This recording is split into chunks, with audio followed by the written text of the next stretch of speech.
মুক্তা এখন নিজেই তার কানটা আমার চেম্বারের আয়নায় দেখার চেষ্টা করছে।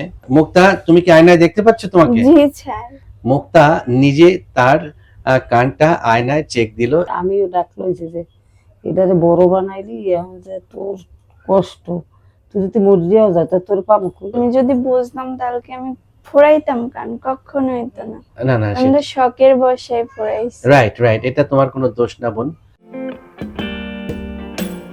হ্যালো ভিউয়ার্স, নিশ্চয়ই আমার ভিডিওতে আপনারা মুক্তা নামের একটি মেয়েকে কিছুদিন আগে দেখেছিলেন। আমি অপারেশন থিয়েটারে নিয়ে ওর একটি ভিডিও করেছিলাম এবং ভিডিওটি অনেক মানুষ দেখেছে। এই যে মুক্তাকে আজকে আর দেখে চেনাই যাচ্ছে না। মুক্তা হাসছে, মুক্তার আম্মুও হাসছে, এই যে দেখুন। হ্যাঁ, তো আসলে মুক্তার এই হাসিটা কিন্তু তার মুখে ছিল না। মূলত মুক্তার দুই কানেই অনেকগুলো কেলয়েড ডেভেলপ করেছিল। এটা দেখে মুক্তা নিজেই আসলে ভয় পেয়ে গিয়েছিল যে এটা আবার কি। এখন দেখে মনে হচ্ছে না যে ঠিক এই জায়গাটিতেই তার 5টি বড় বড় কেলয়েড ডেভেলপ করেছিল। এই যে অপারেশনের আগের চিত্রে আমরা দেখতে পাচ্ছি এখানে কতগুলো কেলয়েড ছিল। এখন অপারেশনের পরের চিত্রে আমরা দেখতে পাচ্ছি এই কানে কোনো রকম কোনো কেলয়েড নেই। এখন এই যে হালকা একটু ডিসকালারেশন দেখা যাচ্ছে, এটাও সময়ের সাথে সাথে ঠিক হয়ে যাবে। বাম কানের এই কেলয়েডগুলোকে আমরা সার্জিক্যালি রিমুভ করার পর মুক্তা নিজে যখন খেয়াল করলো যে ইটস ভেরি নাইস, তাই না?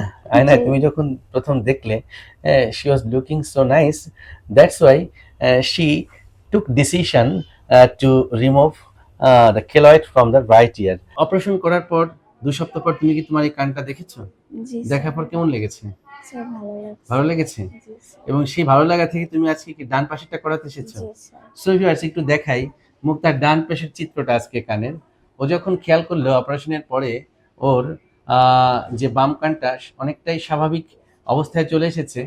তো ও আজকে এসেই বললো, স্যার বাম কানটা তো ভালো হয়ে গেছে, এবার আমার ডান কানটা ঠিক করে দেন। ডান কানের এটা মাত্র 3 সপ্তাহ হলো।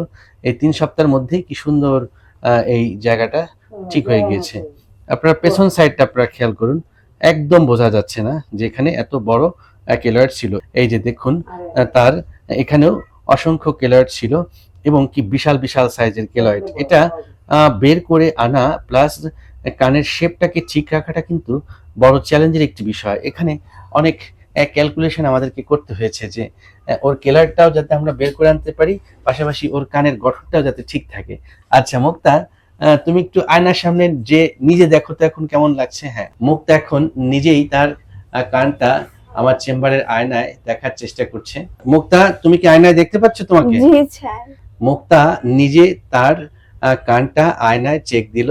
এখন তুমি বলো আমাকে, তোমার কানের বর্তমান চিত্র দেখে কেমন লাগছে? স্যার, ভালো লাগছে।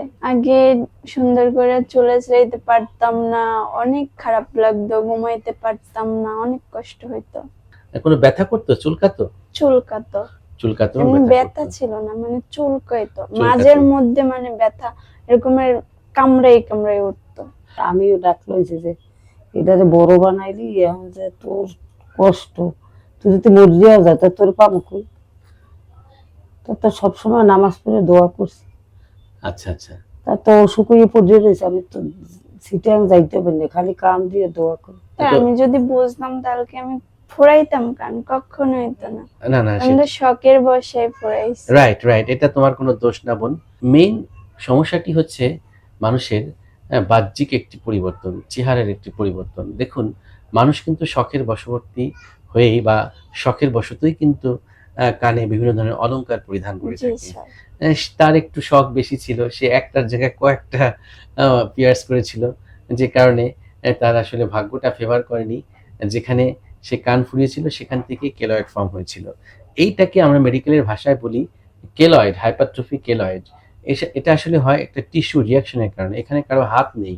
তো এখন এই কন্ডিশন যখন হয়ে যায় তখন নিয়ম হচ্ছে ছোট থাকতেই ব্যবস্থা গ্রহণ করা। হ্যাঁ যদি স্যার। ছোট থাকে তখন কিন্তু আমরা ট্রামসিলোনাস্টোনাইড নামক একটা ইন্টারলিশনাল স্টেরয়েড ইনজেকশন ভেতরে দিয়ে দিলে দিই, ওইটা তাহলে আস্তে আস্তে সেটা চুপসে যায়। আর যখন এটা একটু বড় হয়ে যায় তখন তখন সার্জারি করার প্রয়োজন হয়। স্যার, তুমি কিভাবে খুঁজে পেলে আমাকে?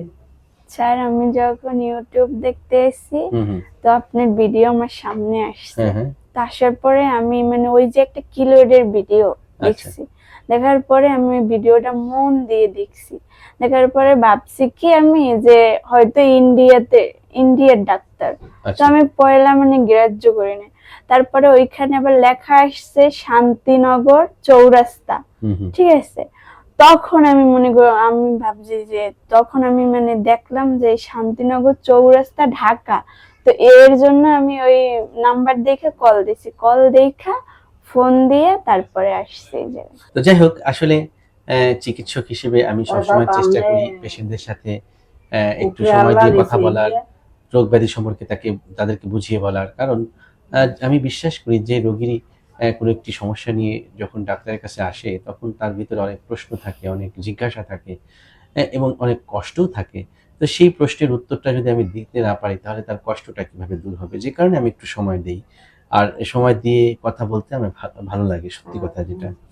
তো আমি আজকে মুক্তা নামের এই মিষ্টি মেয়েটির যে কেলয়েডের সার্জারিটি করার পর যখন ওকে আজকে এই হাস্যোজ্জ্বল মুখে দেখলাম, সত্যি আমার এখন ভীষণ ভালো লাগছে। তো ওর হাসিটা থেমে গিয়েছিল। আমার কাছে যখন প্রথম আসে, ওর বিমর্ষ বদন দেখে, কষ্টের ছাপ দেখে চোখে মুখে আমারও অনেক কষ্ট হয়েছিল।